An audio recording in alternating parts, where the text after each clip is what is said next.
মাধ্যমেই, যারা মাদ্রাসা পড়ুয়া তাদের মাধ্যমেই। হীনমন্যতার কোনো কারণ নাই। সেই দিন আসছে, সেই দিন আসছে। এই যে ভারত আমার নবীকে নিয়ে দুদিন পর পর ইজ্জত নিয়ে নবীর উপরে কটাক্ষ করে তারা যে আগুন নিয়ে খেলছে, যে আগুন নিয়ে খেলছে, এই নুপুর শর্মার এই অপকর্ম শেষ হওয়ার আগেই রামজি মহারাজ এবং নীতিশ রানে তারা এভাবে একের পর এক আল্লাহর নবীকে কটাক্ষ করে আসলে মূলত তারা ভারতবর্ষ জুড়ে যুদ্ধের তামাকা বাজাতে চায়। ওরা আমাদেরকে উস্কানি দিচ্ছে। যদি মুসলমান তোমরা তোমাদের নবীকে ভালোবেসে থাকো, তাহলে আসো, তোমাদের সঙ্গে আমরা যুদ্ধ করব, সংগ্রাম, তোমাদের সঙ্গে আমরা লড়াই করব। আলহামদুলিল্লাহ, আমাদের স্বাধীন ভারতের বাইরে, ইন্ডিয়ার বাইরের অন্য স্বাধীন মুসলিম দেশগুলোর কথা তো পড়ে, খোদ ভারতে মুম্বাই অভিমুখে লাখো নবী প্রেমিক জনতার লং মার্চ আজকে গোটা ভারতকে থরথর করে কাঁপিয়ে দিয়েছে।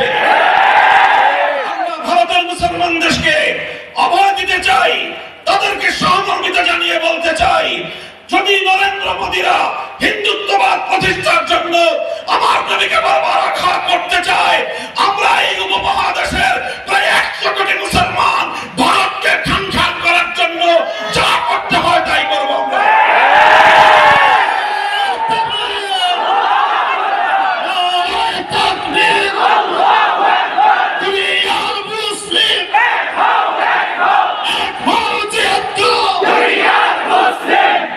আখেরি কথা,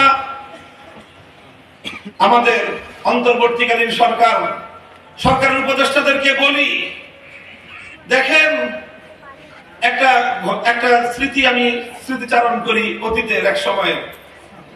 বিরোধী দল আন্দোলন করতেছে, বিরোধী দল একটা ইস্যু নিয়ে আন্দোলন করতেছিল। কি ইস্যু?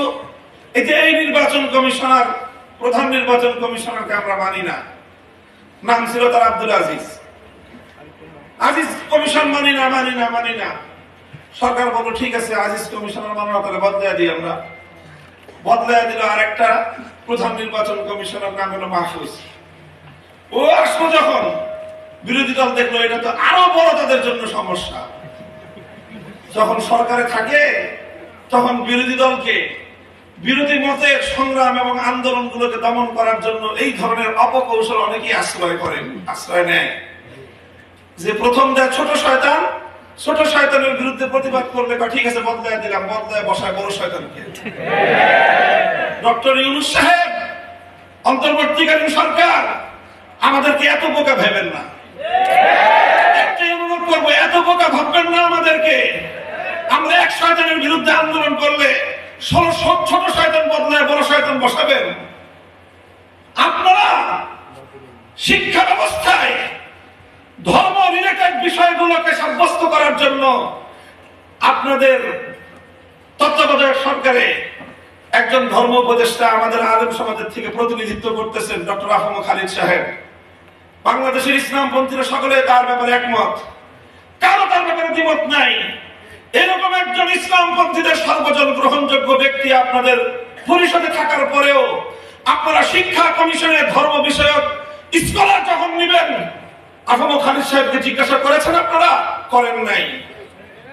সবকিছু আপনারা আপনাদের মন মতো করবেন, ইসলাম বিষয়েও আপনারা আলেম সমাজের মতামতের তোয়াক্কা করবেন না। আর এরপরে আমরা গলা ফাটায় চিৎকার করলে বলবেন যে হুজুর এত চিৎকার করে কেন?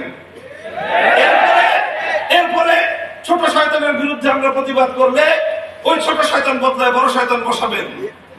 এইভাবে যদি চলতে থাকে তারপরে আমরা বড় শয়তানের বিরুদ্ধে বলবো না, বড় শয়তানের যারা নিয়ম দেয় তাদের বিরুদ্ধে আমরা কথা বলা শুরু করব। মনে রাখবেন, আমরা যদি কথা বলা শুরু করি বাংলাদেশে আমাদেরকে মোকাবেলা করা এতটা সহজ হবে না।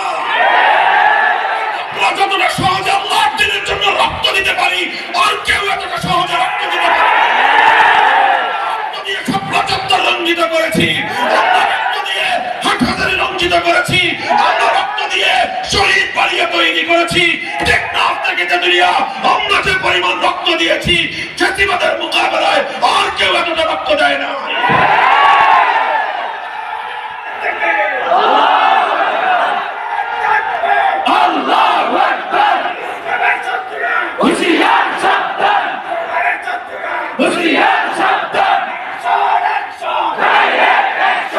ইসলাম কেন্দ্রিক সমস্যাগুলো সমাধানের জন্য যদি রক্ত দেওয়াই হয় একমাত্র পথ, মনে রাখবেন আমাদের কাছে এত রক্ত আছে, রক্ত নিয়ে আপনাদের পিপাসা নিবারণ হবে না।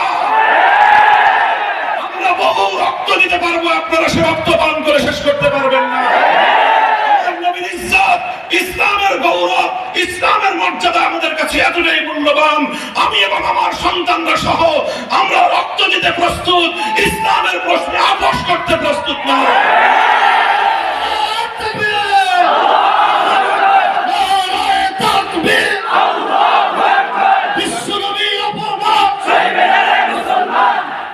আমাদের খুব বিনীত অনুরোধ থাকবে, নিবেদন থাকবে, শিক্ষা ব্যবস্থা হোক, আইন সংস্কারের ক্ষেত্রে হোক, বিশেষ করে এই দুটো জায়গার কথা আমি উল্লেখ করলাম। শিক্ষা কমিশন এবং আইন সংস্কার কমিশন, আপনারা যাই করবেন, ইসলামের নামে ইসলামিক স্কলার হিসেবে একজন ব্যক্তিকে আপনারা সেখানে সিলেক্ট করবেন যে লোকটা নবীর হাদিস অস্বীকারী। এই ধরনের তামাশা আমাদের সাথে করবেন? আপনারা কি মনে করতেছেন যে তামাশা করে আমাদেরকে আপনারা লাজবাব করে দিবেন? মনে রেখেন, আমাদের পিঠ যদি দেয়ালে ঠেকে যায়, তখন আমরা যে প্রতিক্রিয়া দেখাবো, ওই প্রতিক্রিয়া সামাল দেওয়ার শক্তি না বাংলাদেশের আছে, না ভারতের আছে, না আমেরিকার আছে। কারণ আমরা জীবন মৃত্যুর পরোয়া করি না যখন আমার নবীর ইজ্জত এবং আমার নবীর আনিত দ্বীন ইসলামের স্বার্থের প্রশ্ন এসে দাঁড়ায়। আবার আপনাদেরকে খুব শান্ত নম্র ভাষায় পরামর্শ দিচ্ছি, ধর্ম রিলেটেড যে কোনো সমস্যাগুলোর সমাধান আপনাদের মন মতো করলে হবে না। আপনাদের মাঝে আমাদের প্রতিনিধি আফম খালিদ হোসেন সাহেব আছেন, ওনার কাছ থেকে প্রত্যেকটি ধর্মীয় বিষয়ে পরামর্শ নিয়ে আলেম সমাজ রয়েছে, হেফাজতে ইসলাম রয়েছে, অন্যান্য ইসলামিক মহলগুলো রয়েছে, তাদের কাছ থেকে জিজ্ঞাসা করেন। আহলে হাদিসরা আছেন, এদেশে সুন্নিরা আছেন, দেওবন্দীরা আছেন, আমরা সকলেই ইসলামের মৌলিক প্রশ্নে কিন্তু একমত। এই অজুহাত দেখাতে পারবেন না যে হুজুর এদেশে দুরকম কথা বলে। হাদিস ইনকারের বিষয়ে আমাদের সকলের বক্তব্য এক। আপনারা যে আইনগুলো সংস্কার করেছেন, সেই আইনগুলো সংস্কারের প্রস্তাবনার বিরুদ্ধে সমস্ত হুজুররা একমত। কাজেই খুব বিনীত অনুরোধ করে বলতেছি, আমরা অনেক দিন ধরে আন্দোলন করে জেল খেটে রক্ত দিয়ে ক্লান্ত, আমাদেরকে খুব তাড়াতাড়ি আবার মাঠে নামতে বাধ্য করেন না। আপনারাও ভালো থাকেন, আমাদেরকেও কিছুদিন বিশ্রাম নিতে দেন।